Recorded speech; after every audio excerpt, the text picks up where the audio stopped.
নমস্কাৰ মোৰ বন্ধু বান্ধৱসকল, এইখন হৈছে চোৱাৰমাৰী গাঁৱৰ ৰাইজৰ পুখুৰী আৰু আজি ৰাইজৰ পুখুৰী মাছ মাৰিবলৈ লৈছে আৰু এই মাছ মাৰিবলৈ লৈ আজি বহু মাছ পোৱা দেখা গৈছে আৰু সকলোৱে জুমবন্দী একেলগে মাছ চাবলৈ ধৰিছে। এয়া কি ডাঙৰ মাছ একেবাৰে দাঙি ধৰিছে।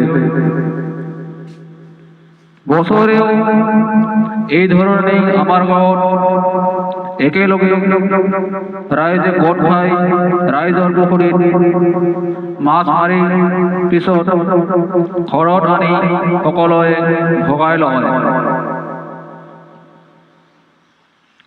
এয়া বহুত মাছ মাৰি শেষত গাড়ীত উঠাই অনা হৈছে।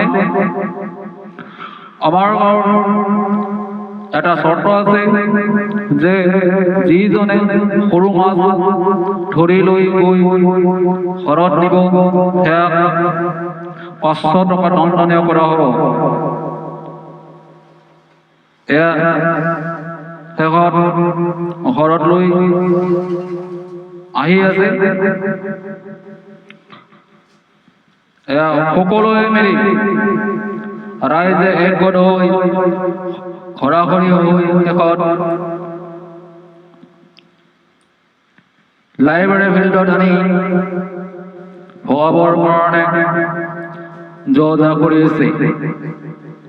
মই আজিলৈ আহিছোঁ।